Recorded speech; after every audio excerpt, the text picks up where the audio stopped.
Bonsoir amis du soir et des indicateurs territoriaux. Aujourd'hui, ce soir, en fait, nous sommes à Wem.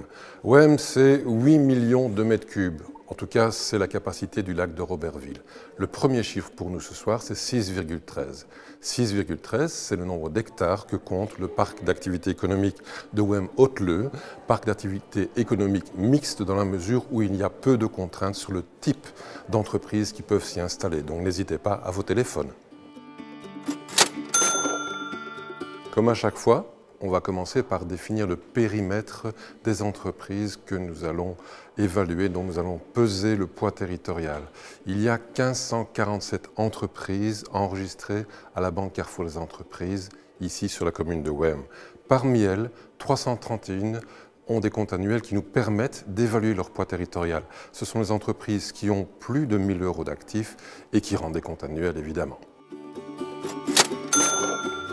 Un petit rappel n'est jamais mauvais. Pour peser le poids territorial de l'activité d'une entreprise, on mesure 3 choses. On donne 3 cotes sur 50. La première, c'est la valeur ajoutée territoriale. Une entreprise qui a plus de 25 sur 50 est dite structurante pour le territoire. La deuxième cote, c'est la solidité économique. Est-ce que l'entreprise a les reins assez solides? Et la troisième cote sur 50, c'est la maîtrise de sa croissance. À Wem, on a 27% des entreprises qui sont structurantes, donc qui ont plus de 25 sur 50 en termes de valeur ajoutée territoriale. Par rapport à la province, qui en a 25%, c'est un plus, bravo Wem. Petite parenthèse, vous savez, on en a déjà parlé souvent, l'emplacement de la tête de groupe lorsque l'entreprise appartient à un groupe, qui peut être soit local, soit étranger, l'emplacement de cette tête de groupe peut déterminer en termes de sécurité et de pérennité de l'entreprise. Eh bien à Wem, il y a plus de 99,5% dont la tête de groupe est située sur Wem même. Il y a simplement certaines entreprises qui ont, et c'est très peu de choses, 0,5%, une tête de groupe qui se trouve en France, au Luxembourg, aux Pays-Bas, en tout cas très très proche, sauf une dont la tête de groupe est située en Nouvelle-Zélande. Je vous rassure tout de suite, personne ne doit rougir dans la salle, la Nouvelle-Zélande n'est pas un paradis fiscal. Sur Wem, 89,7% des entreprises sont des ETP, c'est-à-dire des entreprises de moins de 10 personnes. C'est une chose qui compte. Autre élément important, quand on fait le portrait d'une commune et de son activité économique, dans ce cas-ci des entreprises, on va voir l'activité de l'entreprise. Comment est-ce qu'on connaît l'activité des entreprises? Eh bien, je vous parlais tout à l'heure du numéro BCE.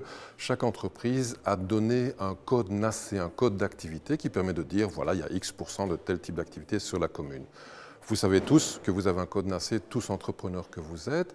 Vérifiez-le peut-être, ce n'est peut-être plus celui de votre activité initiale. Vous avez peut-être évolué, donc s'il vous plaît, vérifiez votre code NACE. Pour nous, c'est très important. Alors si on fait le hit parade des entreprises, des codes NACE d'entreprises qui sont présents sur Wem, je dois regarder mes cartons. On a en première position, vous en doutiez un petit peu, 25% consacrés à la construction. Ensuite viennent 18% au commerce de gros et de détail. Et enfin, 12% pour les activités spécialisées.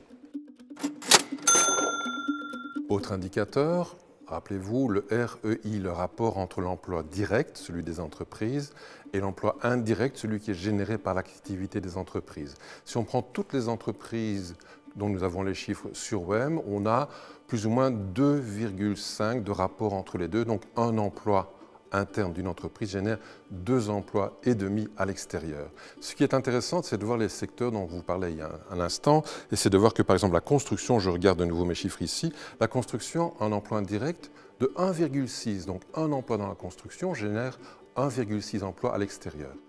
Pour ce qui est du commerce de gros et de détail qui est en deuxième position, le rapport est de 6. Ça veut dire que pour un emploi dans le commerce de gros et de détail, on génère 6 emplois à l'extérieur. Je vous le disais tout à l'heure, 27% des entreprises que nous suivons au niveau du poids territorial sur la commune de Wem, 27% des entreprises sont structurantes, c'est-à-dire qu'elles ont une cote de plus de 25 sur 50 au niveau de leur valeur ajoutée territoriale. Eh bien, ces 27% des entreprises génèrent 67% de l'emploi sur la totalité de la commune de Wem. Si on regarde l'ensemble des 8 profils, rappelez-vous, on combine la valeur ajoutée territoriale, la sécurité économique et la maîtrise de la croissance. Ça nous fait donc 8 possibilités de profils d'entreprise. Le profil qui est le plus présent sur la commune de Wem, et c'est plus d'un quart des entreprises que nous suivons, c'est le profil appelé numéro 6, numéro secret, c'est-à-dire des entreprises qui ont une bonne sécurité financière, mais qui pourraient faire mieux du côté de la valeur ajoutée territoriale et de la maîtrise de leur croissance. Pour clôturer, je vous donne un chiffre magique, 32. Il y a 32 entreprises sur la commune de Wem qui ont été créées avant moi, c'est-à-dire qui sont plus que cinquantenaires, et pour le dire dans d'autres termes, des entreprises qui ont été créées avant les Caillebotis sur la Fagne.